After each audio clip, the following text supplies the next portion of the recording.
રાજકોટમાં રહેતા ગૌતમ પટેલ અને તેમની પત્ની હિરલબેન ગત તારીખ 2 જૂનના રોજ રાત્રે અંદાજે 9 વાગ્યાના અરસામાં ઢેબર રોડ પાસેથી પસાર થઈ રહ્યા હતા ત્યારે બે શખ્સોએ તેમને અટકાવ્યા હતા અને પોતાની ઓળખ પોલીસ તરીકે આપી હતી। આ ઉપરાંત ગૌતમભાઈ પાસે લાયસન્સ પણ માંગ્યું હતું, જે નહીં હોવાથી પોતાની સાથે આવવું પડશે તેવું કહી દંપતીને અવાવરૂ જગ્યાએ લઈ ગયા હતા અને મહિલા સાથે બીભત્સ માંગણી કરી હતી।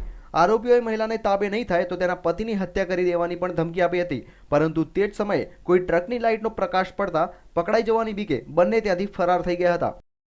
હું તો એસપી છું અને અમે તો પોલીસ છીએ અને તમારે લાયસન્સની જરૂરી કાગળો હોવા જોઈએ। તમારી પાસે ન હોય તો તમે બંને, અમારી 2 બાઇક છે અમારી પાસે, તો બંને એક બાઇકમાં બેસી જાઓ। તો બંનેને ફરીના જે પતિ છે ગૌતમભાઈ, તેની પાછળ એક આરોપી બેસી ગયો અને ફરિયાદીને એમના બાઇક પાછળ બેસાડી અને બંનેને અલગ અલગ જગ્યાએ લઈ ગયા। એમાં ફરિયાદીને લગભગ 15 કિલોમીટર જેટલું દૂર લઈ ગયા, ખોખરદર નદીથી આગળ અવાવરૂ જગ્યાએ લઈ જઈ અને ફરિયાદીને લગભગ 9:30 વાગ્યાની આસપાસ ત્યાં અવાવરૂ જગ્યાએ લઈ જઈને એકદમ અંધારું હોય એટલે ફરિયાદી પાસે બીભત્સ માંગણી કરી। એ દરમિયાન ફરિયાદીએ કીધું, ભાઈ તમે પોલીસ થઈને આવી માંગણી કરો, વ્યાજબી ન કહેવાય એમ। તો કે ભાઈ હું કહું ને એટલું જ તારે કરવાનું, એનાથી વધારે નહીં બોલવાનું। એટલે ફરિયાદીને એવું થયું કે ભાઈ કંઈ વાંધો નહીં। આરોપી એવું જણાવેલ કે ભાઈ તું અમે કહીશ એ મુજબ નહીં કરતો, તારા પતિને મારી નાખીશું।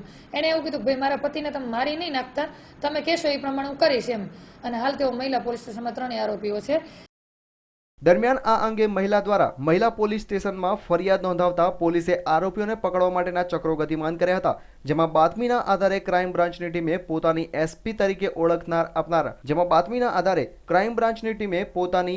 તરીકેની ઓળખ આપનાર અને પોલીસના કર્મચારીઓ છે તેવું જણાવનાર લીલાપુર ગામના નરેશ ઉર્ફે અર્જુન, કોઠારિયા ગામના નિતેશ ઉર્ફે ભૂરો હીરાભાઈ અને જામનગરના સૂરજ ઉર્ફે ટોપી એમ 3 આરોપીઓને દબોચી લીધા હતા અને મહિલા પોલીસ સ્ટેશને સોંપ્યા હતા।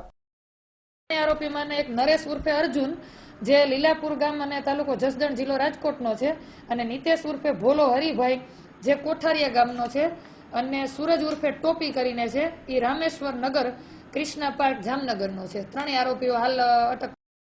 મહિલા પોલીસ સ્ટેશનના સ્ટાફે 3 આરોપીઓનો કબજો લઈને 3 હવસખોરોને વધુ તપાસ અર્થે રિમાન્ડ ઉપર લેવા તજવીજ હાથ ધરી છે। અગાઉ કોઈ ગુનામાં આ 3 આરોપીઓ સંડોવાયેલા છે કે કેમ તે દિશામાં પણ પોલીસે તપાસ વેગવંતી બનાવી છે। Bureau report, news online, Rajkot.